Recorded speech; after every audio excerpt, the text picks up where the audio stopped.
Hello everyone, welcome to UPSC unstoppables. मैं हूं आरती छावनी। आज इस पर्टिकुलर वीडियो में हम बात करने वाले हैं यूनेस्को क्रिएटिव सिटीज नेटवर्क के बारे में। पहली बात तो ये, हम क्यों बात कर रहे हैं इसके बारे में। कुछ दिनों पहले आपने देखा होगा कि मैं इसी चैनल पर लाइव यहाँ पर थी और मैंने लगभग 1 साल के करंट अफेयर्स को कवर किया था आप सभी के साथ। उसमें एक छोटा सा टॉपिक जो कि नवंबर मंथ से यानी पिछले महीने से जुड़ा है, वो हमने कवर नहीं किया था। एक तो कारण ये है जिसकी वजह से ये वीडियो में लेकर आई हूँ, और दूसरा यहाँ पर कुछ करंट अपडेट्स हैं तो उस पर भी बात करेंगे। सबसे पहले तो ये समझने की कोशिश करते हैं कि यूनेस्को क्रिएटिव सिटीज नेटवर्क क्या है। UNESCO United Nations Educational Scientific Cultural Organisation, ये एक प्रकार की ऑर्गेनाइजेशन है जो दुनिया भर में एजुकेशन साइंस कल्चर जो है उसको एक तरह से प्रमोट करने का काम करती है, और इसी के अंडर हम क्रिएटिव सिटीज नेटवर्क भी देख सकते हैं। इसकी शुरुआत 2004 में हुई है। इसको कैसे समझा जाए, आखिर कैसे इसे देखा जाए। यूनेस्को का नाम अक्सर यहाँ पर वर्ल्ड हेरिटेज साइट्स के संदर्भ में सुना है या फिर इंटेंजिबल कल्चरल हेरिटेज के संदर्भ में सुना है। आज हम क्रिएटिव सिटीज के संदर्भ में कॉन्टेक्स्ट में भी यूनेस्को को समझेंगे।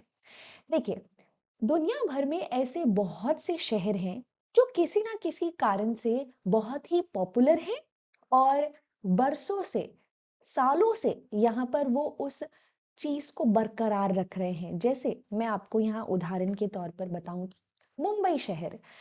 मुंबई शहर जैसे ही दिमाग में आता है तो हमारे दिमाग में फिल्म सिटी आता है, फिल्म इंडस्ट्री आता है, बहुत सारे एक्टर्स, बहुत सारी मूवीज उनका बनना। तो इतने वर्षों से आज भी मुंबई इसी इसी आइडेंटिटी को होल्ड करता है। मतलब ये एक ऐसी आइडेंटिटी है जो सस्टेन कर रही है। इसी तरह से अनेकों दूसरे शहर भी, भारत के ही नहीं दुनिया भर में ऐसे बहुत से शहर हैं जिनकी अपनी एक यूनिक आइडेंटिटी है, और उस आइडेंटिटी को आज भी वो सस्टेन कर रहे हैं। आप हैदराबाद को ले लीजिए। जैसे ही हैदराबाद दिमाग में आता है, आपके मन में चार मीनार तो आएगा, लेकिन उसके साथ साथ हैदराबादी बिरयानी जरूर आएगी। तो इसी तरह से यूनेस्को ने सोचा कि क्यों ना हम ऐसे शहरों की एक लिस्ट बनाएं।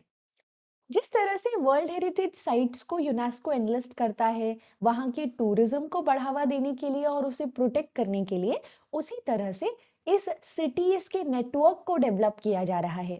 इसमें 300 से ज्यादा शहर दुनिया भर से मौजूद हैं, और हमारे देश से, हमारे भारत से भी बहुत से ऐसे शहर आपको देखने को मिल जाएंगे। तो हम उसी पर आज चर्चा करने वाले हैं। यूनेस्को क्रिएटिव सिटीज नेटवर्क की शुरुआत 2004 में हुई है। इसका काम क्या है? ये बेसिकली ऐसे शहरों को आइडेंटिफाई करते हैं जो कि एक तरह से क्रिएटिविटी को हम कह सकते हैं सेंटर मानते हैं अपने अर्बन डेवलपमेंट का। मतलब वो शहर पनप रहे हैं, डेवलप हो रहे हैं, ग्रो कर रहे हैं, लेकिन उसके बावजूद भी कुछ ऐसा फैक्टर होगा, कुछ ऐसा कारण होगा जिसकी वजह से वो शहर कुछ क्रिएटिव आइडेंटिटी होल्ड करता होगा। तो पहले तो ऐसे शहरों को ढूंढना होगा, और उसके बाद ऐसे शहरों को एक दूसरे से कनेक्ट करना पड़ेगा। यानी कि ये कॉपरेशन भी प्रमोट करता है। क्रिएटिविटी जो है, कल्चरल इंडस्ट्रीज जो है, वो किसी भी शहर के डेवलपमेंट का हार्ट हो, नेटिव मतलब हम कह सकते हैं नर्व सेंटर हो। इसका ध्यान यूनेस्को क्रिएटिव सिटीज नेटवर्क के अंडर रखा जाता है। तो पहले ऐसे शहरों को पहचानना होगा जिनकी अपनी कुछ क्रिएटिव आइडेंटिटी है, और इतने वर्षों से वो सस्टेन कर रहे हैं, और आगे भी वो सस्टेन कर सके, इसीलिए उन्हें इस नेटवर्क का हिस्सा बनाना पड़ेगा। इससे ऑब्वियस है कि वो शहर जो है उनका टूरिज्म भी ग्रो करेगा। जिस कल्चरल आइडेंटिटी को वो होल्ड करते हैं उसके लिए लोग उन्हें विजिट भी करने आएंगे। तो इस प्रकार से यूनेस्को क्रिएटिव सिटीज नेटवर्क की शुरुआत हुई, और हमारे भारत से भी बहुत से ऐसे देश हैं, मतलब माफ करें, बहुत से ऐसे शहर हैं। और आप देखेंगे इसी के साथ साथ यहाँ पर कौन कौन सी ऐसी क्रिएटिव फील्ड्स हैं जिनमें शहरों को पहचाना जाता है। कुछ शहर होंगे जो अपने क्राफ्ट और फोक आर्ट के लिए जाने जाते होंगे, कुछ डिजाइन के लिए, कुछ फिल्म इंडस्ट्री के लिए, कुछ गैस्ट्रोनॉमी फूड के लिए, कुछ लिटरेचर किताबें, literature development, media and music. तो ऐसे शहरों को पहचाना जाता है। और आप देखेंगे कि यूनेस्को के ही अंडर वर्ल्ड सिटीज डे 31 अक्टूबर को सेलिब्रेट भी किया जाता है। तो आइए भारत के बारे में जानें कि भारत में ऐसे कौन कौन से शहर हैं। अगर मैं 2023 से पहले की बात करूं तो हमारे पास लगभग 6 ऐसे शहर थे जो कि यूनेस्को की क्रिएटिव सिटीज नेटवर्क में शामिल थे। जैसे मैंने बात की थी, मुंबई फिल्म इंडस्ट्री के लिए पॉपुलर है। वहीं जब हम जयपुर जाते हैं तो वहां पर आपको क्राफ्ट देखने को मिलेगा, फोक आर्ट देखने को मिलेगा। वहां पर आप पेंटिंग्स देखते हैं, डांस देखते हैं। वहीं वाराणसी को म्यूजिक के लिए जाना जाता है। वहां पर आप म्यूजिक जो है उसे डेवलप होते हुए देखेंगे और आज तक सस्टेन कर रहा है। हैदराबाद जाएं और बिरयानी ना खाएं, ये तो अलग ही बात है। तो ये हैदराबाद गैस्ट्रोनॉमी के लिए यहाँ पर इस नेटवर्क का हिस्सा बना। वहीं जब हम श्रीनगर जाते हैं तो उसे भी क्राफ्ट और फोक आर्ट के लिए पहचाना जाता है। और चेन्नई जो है वो एक बार फिर से सिटी ऑफ म्यूजिक के रूप में आपको नजर आएगा। चेन्नई याद रखें, तमिलनाडु, यानी ये वो रीजन था जहां पर कार्नेटिक म्यूजिक डेवलप हुआ। वहीं वाराणसी की तरफ आप जाएंगे तो वहां पर आपको नॉर्थ में हिंदुस्तानी क्लासिकल म्यूजिक देखने को मिल जाएगा। तो ये दोनों ही शहर यहाँ पर म्यूजिक के लिए जाने जाते हैं। वहीं जयपुर और Srinagar craft and art, folk art के लिए, मुंबई फिल्म इंडस्ट्री के लिए और हैदराबाद फूड के लिए।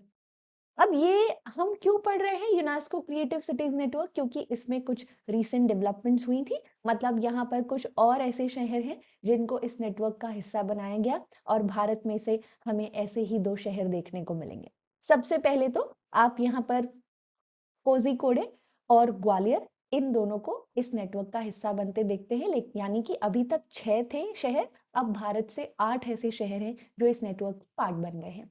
सबसे पहले ग्वालियर की जब हम बात करते हैं तो ग्वालियर आपको यहाँ पे एमपी में देखने को मिलेगा, मध्य प्रदेश में। वहीं कोझिकोडे जो है वो आप केरला में देखते हैं। अब पिक्चर से भी थोड़ा समझ आ रहा है, लेकिन थोड़ी चर्चा करते हैं। ग्वालियर जो है उसको यहाँ पर कौन सी लिस्ट के अंडर रखा गया है? म्यूजिक। हम देखते हैं कि ग्वालियर की एक म्यूजिकल हिस्ट्री रही है, बल्कि ये भी माना जाता है कि मियां तानसेन जो थे, जो हमें अकबर के समय में देखने को मिलते हैं, वो इसी ग्वालियर से बिलोंग करते थे।